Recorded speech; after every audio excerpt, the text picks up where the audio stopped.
Hola, ¿qué tal, señor, señora, compañero, chico, chica? Mi nombre es Jesús Antonio Sánchez Orita. Eh, Estudio en el Tecnológico de Orizaba la poderosísima carrera de Ingeniería Química.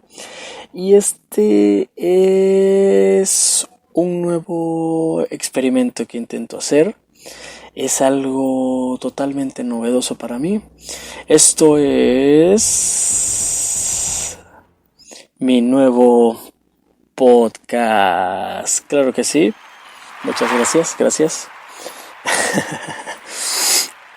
Sí, así es. Gracias, gracias. Bueno, ¿de qué se trata esto, no? Este es un espacio para compartir, para dialogar. Es un espacio donde usted puede venir y desahogarse cuando me escriba por Twitter o cuando, sí, me escriba por Twitter. Eh, para mí es un ejercicio de liberación. Es un ejercicio donde puede que lo que yo diga le guste a alguien, puede que mi mensaje se transmita, que eso creo que es lo más importante y es lo que buscamos las personas que queremos hacer esto, eh, porque nuestro mensaje de vivir, debe de sobrevivir, no buscando atención y no queriendo ser importantes, no, sino más que nada es generar la discusión, es generar el conocimiento de ida y vuelta, el conocimiento que valga la pena. Eh, es en el que tú me digas a mí, oye, creo que aquí estás mal, o que tú me digas a mí, ¿sabes qué? Me gustó tu punto de vista. Para eso es este espacio. Es para desahogarnos, ambos, tú y yo. El día de hoy yo quiero comentarte algo que me sucedió. Estaba tuiteando sobre lo referente al 2 de octubre. Si no eres de México, o si eres de México pero no has vivido aquí, o si eres de México pero solamente eres de México pues porque eso lo dice tu acta de nacimiento, o tu CUR. En el 68 y hubo un par de movimientos estudiantiles contra el régimen priista que encabezaba en aquel momento Gustavo Díaz Ordaz, que por cierto le decían el mandril, creo que por obvias razones y no hace falta que les explique el porqué, ¿no? Este, entonces decide callar las manifestaciones porque hacían demasiado escándalo y los ojos del mundo estaban aquí en México porque teníamos la Olimpiada del 68, que era lo único que le importaba a Díaz Ordaz en aquel momento. Y hubo una matanza de jóvenes estudiantes que se reunieron en la Plaza de las Tres Culturas en Tlatelolco. Brutal, criminal, se han escrito libros, se han hecho documentales, se han hecho películas, o sea, y eso es algo que queda muy presente en la vida de los mexicanos y todavía lo recordamos, ¿no? 2 de octubre no se olvida. Sin embargo, esta afirmación parece que va perdiendo mucho peso con el paso de los años, ¿no? Hoy puse en Twitter algo así como Díaz Ordaz tiene la responsabilidad, pero también hay que cargarle la mano al autor material de esto, que fue Fernando Gutiérrez Barrios. Y una persona me dice, necesitas leer, las cosas no fueron así. Y tiene razón. Creo que necesitamos todos leer, ¿no? Para que usted y yo estemos en sintonía. Vamos a hablar un poquito de eso en estos minutitos de inicio del programa. Yo no lo sé todo. Nadie sabe todo. Sin embargo, creo que hay algunas cosas que puedo hablar con la certeza de que no cometo tantos errores en los hechos, tal como sucedieron, ¿no? Porque está documentado, porque sí leí un poquito y creo que eso es suficiente para pues para comentar algo, ¿no? Dar una aportación significativa que se apegue a los hechos, a la realidad. ¿Qué fue lo que pasó? Eh, ubiquémonos en el periodo del 68, ¿no? El milagro mexicano acabó.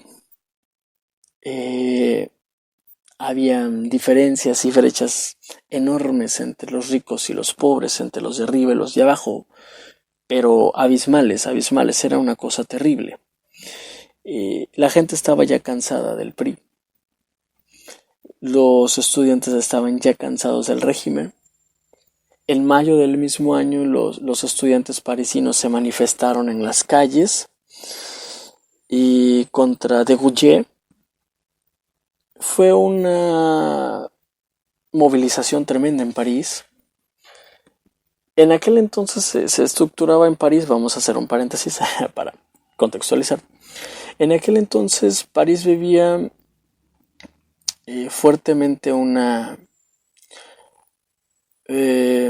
¿cómo podríamos llamarle? Una inestabilidad. No, los chicos estaban cansados del gobierno, el movimiento hippie estaba todo lo que daba, el materialismo dialéctico de Marx, estábamos en plena Guerra Fría, ¿no? Y ellos estaban más cerca de Moscú, del Kremlin, del Kremlin de ahora. Eran presiones, ahora sí que tremendas, ¿no? Las que vivían allá en Francia. Entonces había muchos factores que se le juntaron: el comunismo, el movimiento hippie, la liberación gay, el apoyo filosófico, y creo que es aquí donde hay que hacer un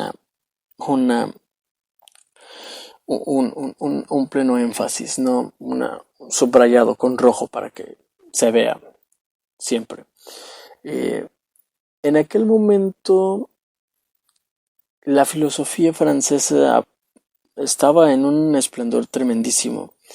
Estaba Michel Foucault hablándonos de la estructura, de que el hombre ha muerto, ¿no? Y los estudiantes, porque pues, Francia lee, Francia se instruye, y los estudiantes decían: si el hombre ha muerto, porque eso viene desde Jean-Paul Sartre, que hace una interpretación de Nietzsche, que Dios ha muerto. Sartre dice: si Dios ha muerto, entonces todo está permitido. Michel Foucault mata al sujeto de Descartes y dice: si Dios ha muerto y todo está permitido, entonces el hombre ha muerto. Y los estudiantes parisinos, los estudiantes franceses decían: y entonces, si el hombre ha muerto, ¿quién está en las calles? No, y Foucault salió a decir: las estructuras no bajan a las calles. Porque él era un estructuralista, ¿no? Él dice: el sujeto ya no es el que está en el centro, ya no es el estudio, es la estructura, es el poder quien tiene en sí mismo al sujeto. Y fue eso por los cuales, ese fue el trasfondo filosófico por los cuales se luchan en Francia, ¿no? Por los derechos de los estudiantes. En México, que se había influenciado por eso, vienen de guerrillas de Lucio Cabañas, viene de guerrillas de Genaro Rojas, y México se encuentra en un periodo de inestabilidad un poco marcado. Irrumpen en CEU, y es ahí donde se viene todo el pliego petitorio que no quiere cumplir el gobierno. Es cuando el rector de la UNAM convoca marcha después de que secuestran a jóvenes líderes y cabecillas de los movimientos, y hay infiltrados.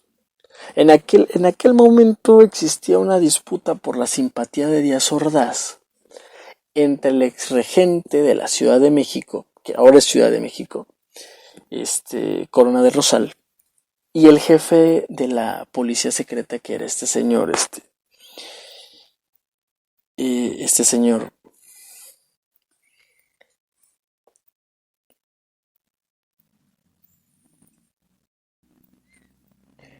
que era este señor Fernando Gutiérrez Barrios, ¿no?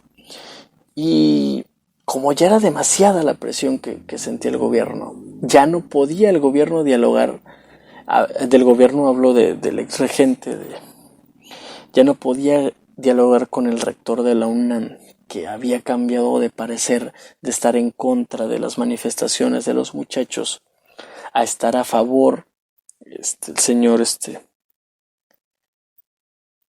Sierra, si mal no me equivoco, que era el rector en aquel entonces, Javier Barros Sierra, al no poder, el señor Díaz Ordaz le dice a Gutiérrez Barrios: tienes que mitigarme porque yo ya no creo en lo que me da, lo que me dice y lo que me propone el señor regente.